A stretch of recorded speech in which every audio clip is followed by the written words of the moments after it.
مرکز کی شان و شوکت احمد رضا کی رنگت، علم و ادب کا دھارا ہے جامعہ ہمارا، علم و ادب کا دھارا ہے جامعہ ہمارا۔ بسم اللہ الرحمن الرحیم۔ بات یہ چل رہی تھی کہ ہم حنفیوں کے نزدیک امر بالشیء یہ معمور کی ضد کی کراہت کا تقاضا کرتا ہے۔ آج کے سبق میں شارح ملا احمد جیون رحمہ اللہ یہ فرماتے ہیں کہ یہ جو حکم ہے یعنی معمور بھی کی ضد کا مکروہ ہونا، کہ امر بالشیء یہ اس بات کو لازم ہے کہ معمور بھی کی ضد کیا ہے؟ مکروہ ہے۔ یہ حکم اس وقت ہے کراہت، ضد کی کراہت کا اس وقت ہے جب کہ ضد میں مشغول ہونے سے معمور بھی کا فوت کرنا لازم نہ آئے۔ ضد میں مشغول ہونے سے معمور بھی کا فوت کرنا لازم نہ آئے، لہذا اگر کسی مقام پر معمور بھی کی ضد میں مشغول ہونے سے معمور بھی کی تفویت یعنی فوت کرنا کہیں اگر لازم آ رہا ہے تو اب ایسی صورت میں یہ معمور بھی کی ضد بالاتفاق حرام ہوگی، بالاتفاق کیا ہوگی؟ حرام ہوگی۔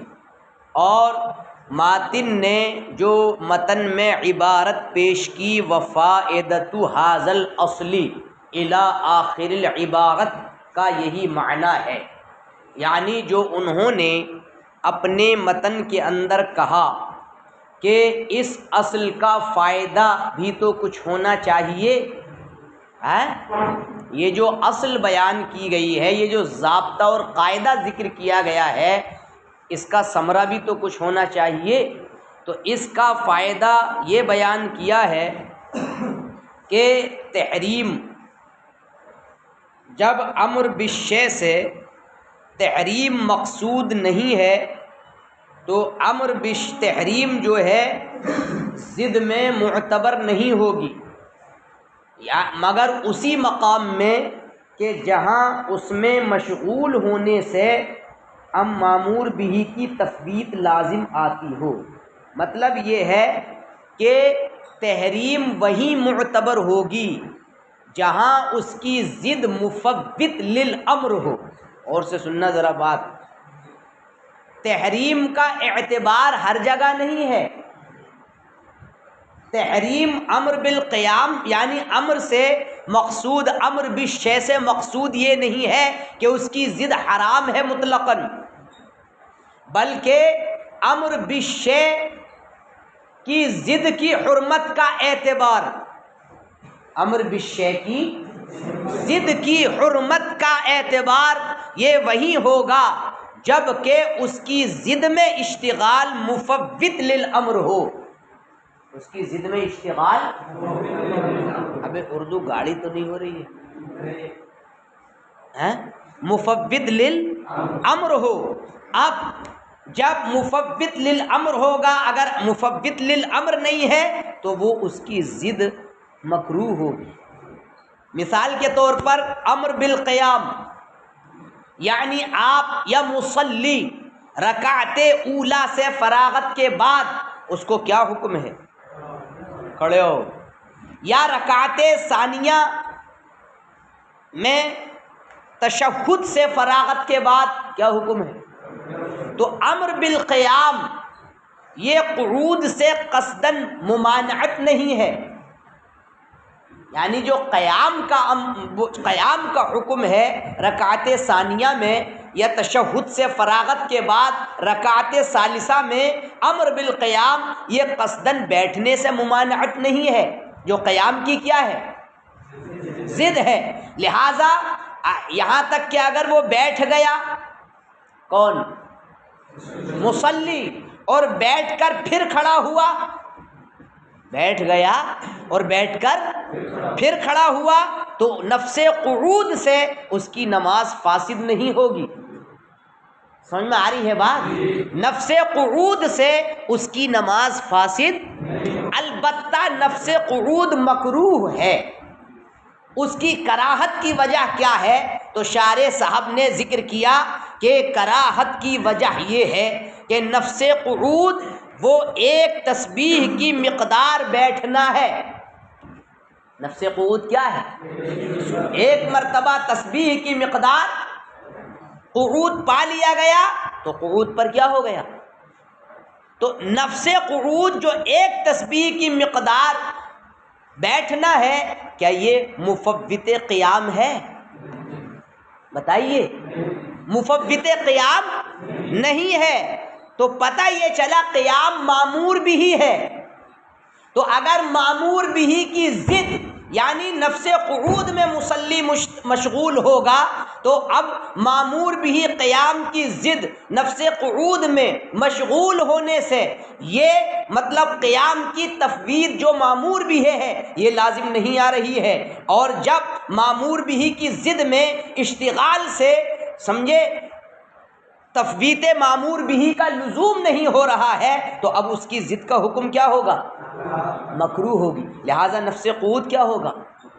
اگرچہ بہت زیادہ ٹھہر گیا ہو، اس طور سے کہ مطلب فیقرا یعنی مکروہ ہوگا، اور اگر بہت زیادہ ٹھہرا وہ مصلی، اگر بہت زیادہ ٹھہر گیا، اتنا ٹھہرا کہ قیام کا وقت ختم ہو گیا، چلا گیا، تو اب ایسی صورت میں اس کی نماز کیا ہو جائے گی؟ فاسد ہو جائے گی۔ کیوں؟ وجہ کیا ہے فساد کی؟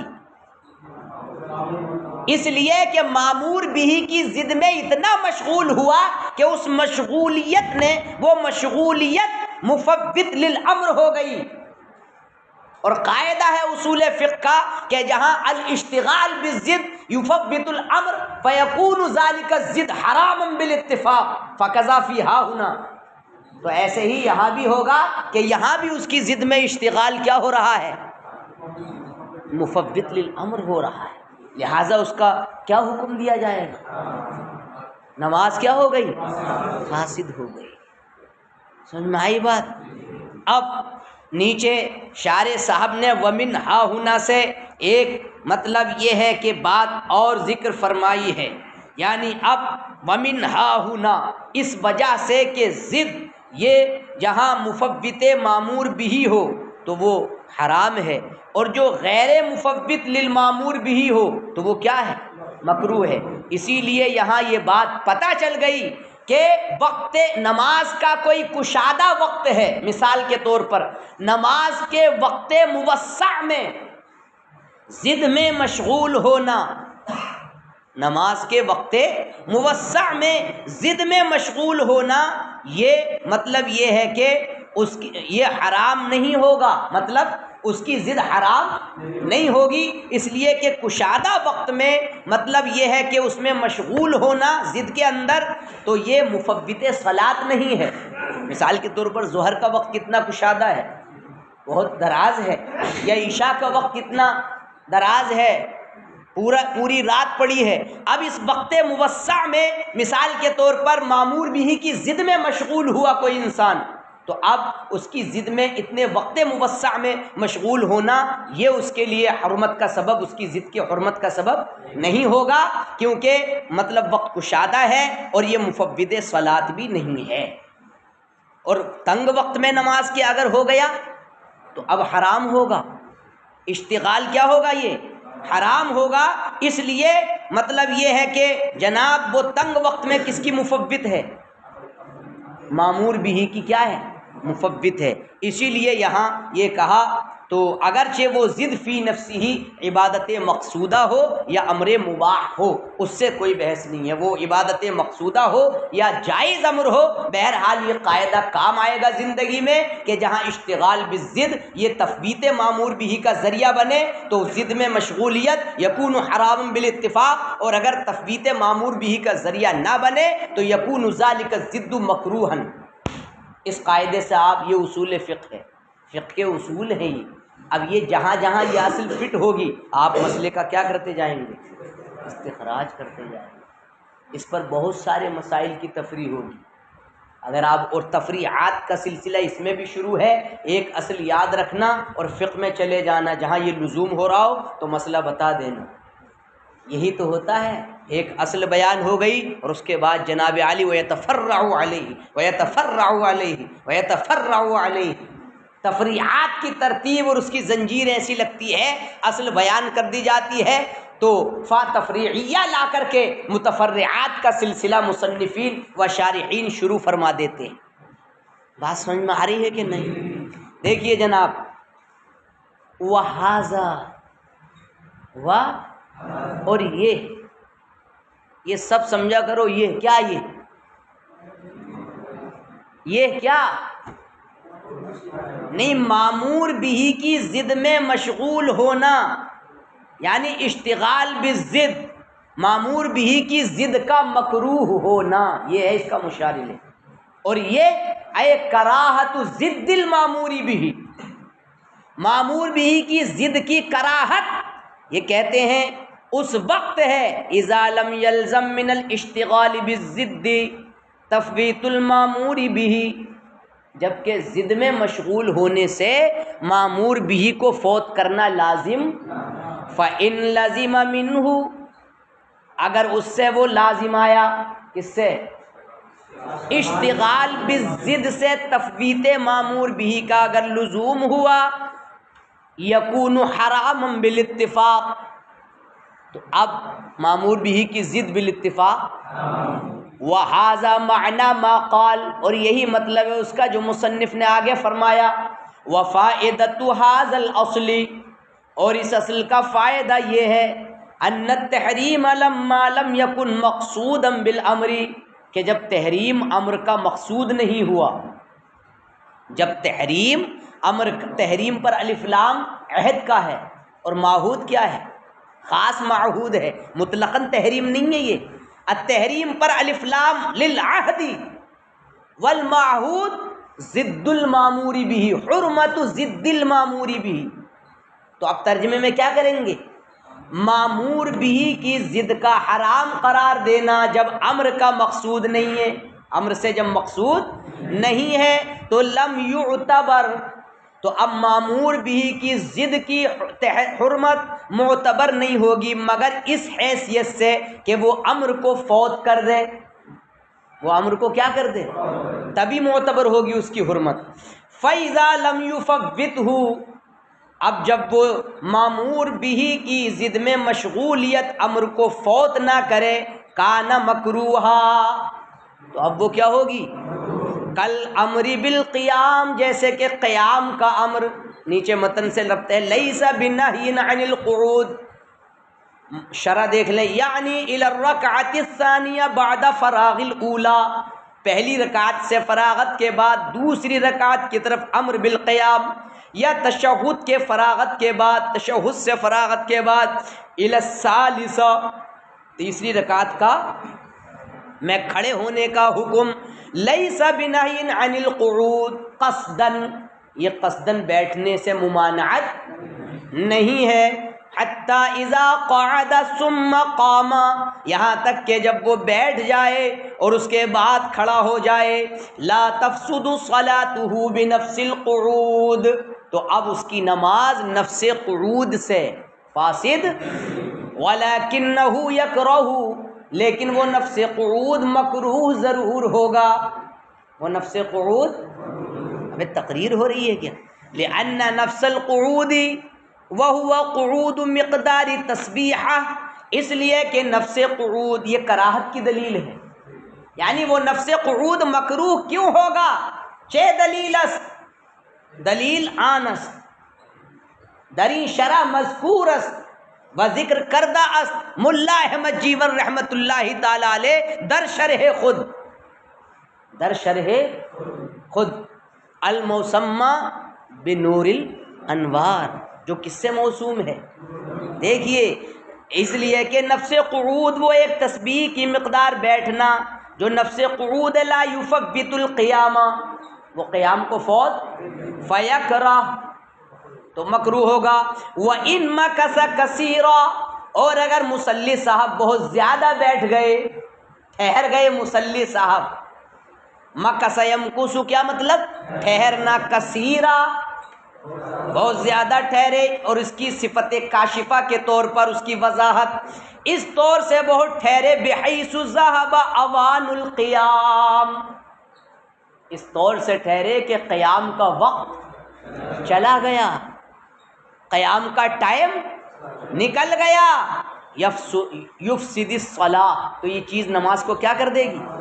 مکث کثیر مفسد صلاۃ ہے، مکث کثیر مفسد صلاۃ ہے۔ وَمِنْهَا هُنَا، اسی وجہ سے یہاں یہ بات ظاہر ہو گئی، ان الاشتغال بالضد فی الوقت الموسع للصلاۃ لا يحرم، اس سے یہ پتہ چل گیا کہ کشادہ وقت میں ضد میں مشغول ہونا، کشادہ وقت میں، نماز کے کشادہ وقت میں، للصلاۃ میں لام حرف الجار، الصلاۃ المجرور ہے، اور یہ صلہ ہے کس کا؟ فی الموسع، یعنی نماز کے کشادہ وقت میں، نماز کے کشادہ وقت میں ضد میں اشتغال، یہ یعنی اس کی مامور بھی کی ضد کی حرمت کا باعث نہیں ہوگا، اس کی حرمت کا باعث، اور نماز کے تنگ وقت میں حرمت کا باعث ہوگا، نماز کے تنگ وقت میں حرمت کا باعث ہوگا، کیونکہ وہ مفوت صلاۃ ہو جائے گا۔ وَإِنْ كَانَ ذَلِكَ الضِّدُّ، اگرچہ یہ ان وصلیہ ہے، کیا ہے ان؟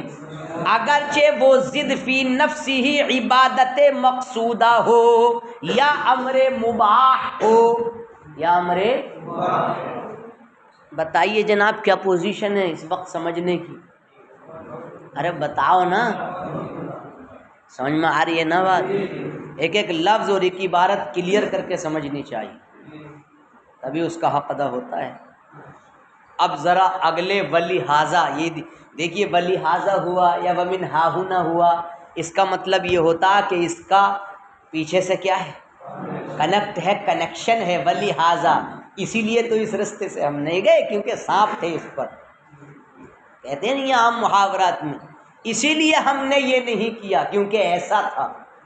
تو اسی پر ہم متفرع کر رہے ہیں علامہ ماتن صاحب مصنف گرامی، وَلِہَٰذَا قُلْنَا، دیکھیے اسی وجہ سے ہم نے ارشاد فرمایا، احرم یحرم، احرامن کا معنی ہوتا ہے احرام باندھنا، احرام کا نام تو سنا ہوگا، محرم کو، محرم احرام باندھنے والا، ہم نے بھی احرام باندھا تھا جب عمرہ شریف کے لیے گئے تھے، میقات جب آئی دلی سے ہی احرام باندھ لیا، تو حالت احرام میں عمرہ کیا جاتا ہے، صفا اور مروہ کے درمیان سعی کی جاتی ہے، سمجھے، اور اس کے بعد حلق کرایا جاتا ہے، عمرہ ہو گیا۔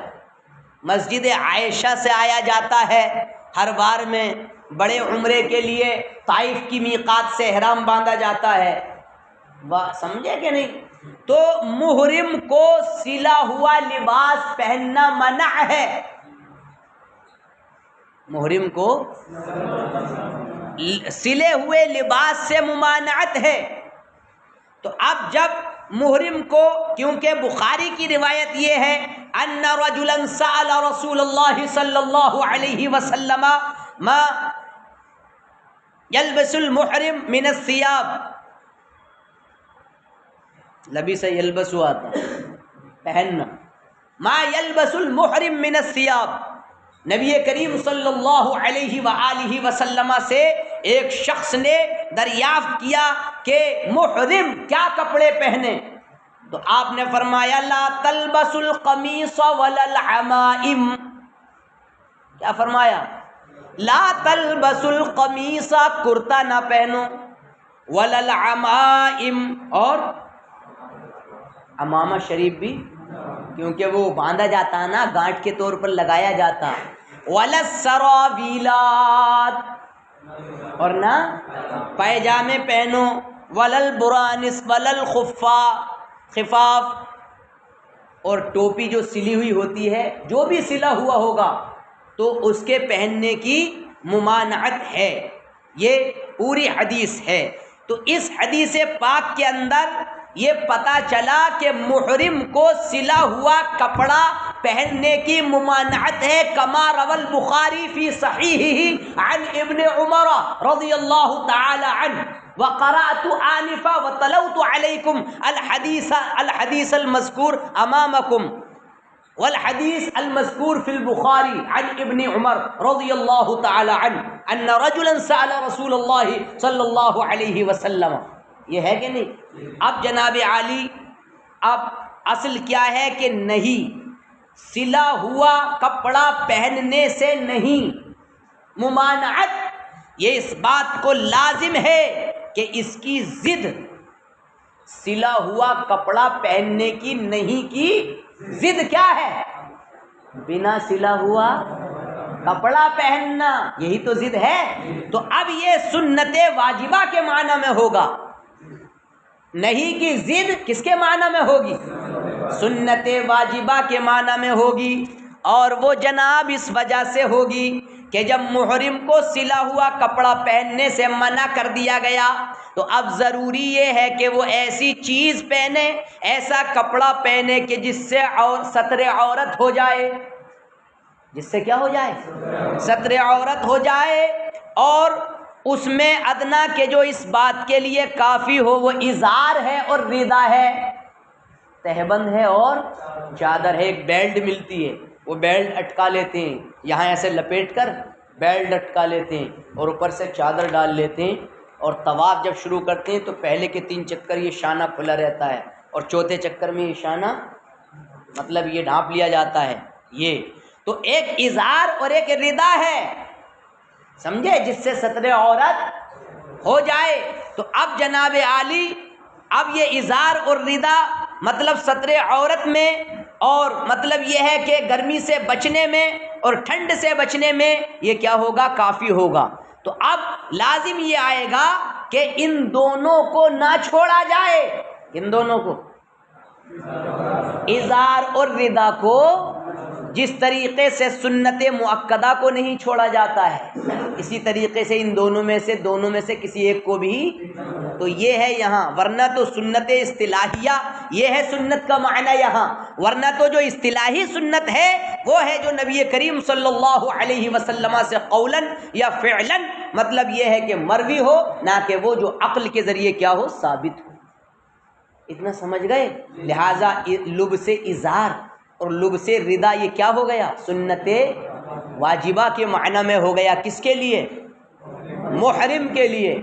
ملائیے. ولہذا قلنا، اسی وجہ سے ہم نے کہا، ان المحرم لما نہی عن لبس بھی مصدر ہے، لبس بھی مصدر ہے، دونوں ہیں. ان المحرم لما نہی عن لبس المخیط خاط یقیط خیطا سلنا. قرآن کریم میں بھی شاید کہیں آیا ہے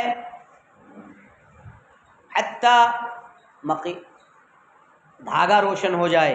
احل لکم لیلۃ الصیام الرفث اتموا الصیام الی اللیل، رات تک روزہ کیا کرو، حتی یتبین لکم الخیط الابیض من الخیط الاسود من یہ.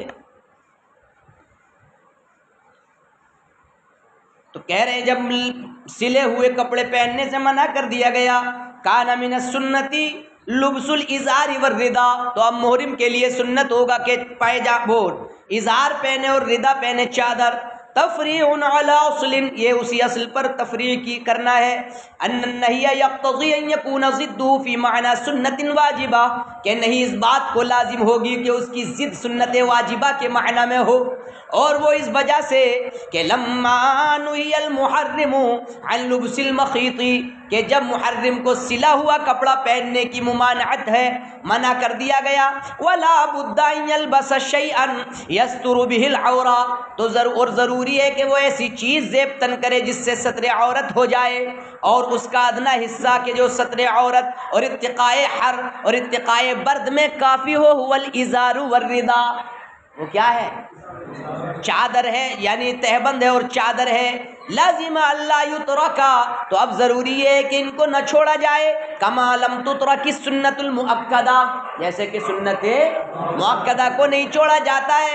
وَإِلَّا فَالسُّنَّةُ الْاصْطِلَاحِيَّةُ مَا هُوَ كَانَ مَا كَانَ مَرْوِيًّا عَنِ الرَّسُولِ قَوْلًا أَوْ فِعْلًا، ورنہ تو سنت اصطلاحیہ وہ ہے کہ جو مروی ہو نبی کریم صلی اللہ تعالی علیہ وسلم سے قولا یا فعلا، لا ما يثبت بالعقل، نہ کہ وہ جو عقل کے ذریعے